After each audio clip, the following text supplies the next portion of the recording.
Ang isdang maya-maya na nakuha ay sinimulan na niyang tanggalan ng tinik at hiniwa ng katamtaman ang mga laman. Sunod ay isinalang na ni Emily ang itlog ng pugo. Matapos ang ilang minuto, hinango at sinimulang tanggalin ang balat. Mukhang madami kang babalatang itlog, Emily. Kailangan mong tulong? Type mo? Type. Makauwi na lang tayo. Ganon. Eh, ang dami nito, oh. O, diba? Eh, ang daming bata eh. Sinimulan ng isa ni Emily ang mga hiniwa niyang bell pepper, carrots at celery. May kasamang tip pa yan, ha? Dahil ang red bell pepper ay inihaw muna ni Emily bago niya hiniwa. Mas lalo daw itong magiging malasa sa pagkain. Mas lumalabas yung aroma nila. Eh, siya nga ba, Emily? Oo. Pag gumagawa ka ng mechado, kaldereta, asado, mas masarap yung iniihaw mo muna to, mas masarap yung lasa mo. Bango, Amoy di ba? nga? Kesa sa ordinary, di ba? Sarap. Kakaiba yan, ha, Maring Emily?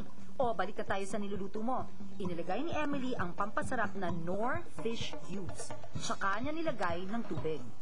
Di lang yan, may best food spaghetti sauce pang idinagdag at royal elbow macaroni. Mukhang kakaiba itong sabaw mo, ha? Isinunod namang ilagay ni Emily ang laman ng isda.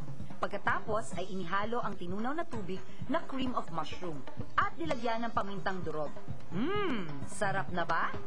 Maalat kasi panlasa ko eh. Kaya hindi ko siya inaalatan. Pag matabang sa akin, maalat na sa iba. Kasi maalat ako eh. Pag yung... Mas maligo ka, maalat. Tubig na. Kaya bilisan mo na at nang makaligo ka na, Emily, para di magalit si Baby Zon. Ayan, ilagay mo na ang itlog ng pugo mo. Matapos kumulo ang sabaw, amoy pala, sarap-sarap na, ha? Mapawi mo kaya ang ginaw namin? Pagkatapos ay garnishing naman ang ginawa ni Emily. Kumuha ng repolyo at nilagay sa pinggan. Sunod ay green bell pepper na hiniwa ng pabilog at saka ipinatong sa repolyo. Pagkatapos ay tomato curls na nilagay sa ibabaw ng green bell pepper. Kumuha din siya ng sibuyas at nilagyan ng design.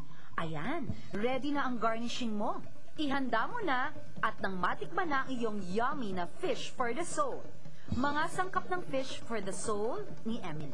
Isdang maya-maya, red bell pepper, celery, Knorr meaty seasoning mix, best food spaghetti sauce, Knorr fish cubes, carrots, Knorr liquid seasoning, Knorr cream of mushroom, itlog ng pugo, at royal elbow macaroni. Tapos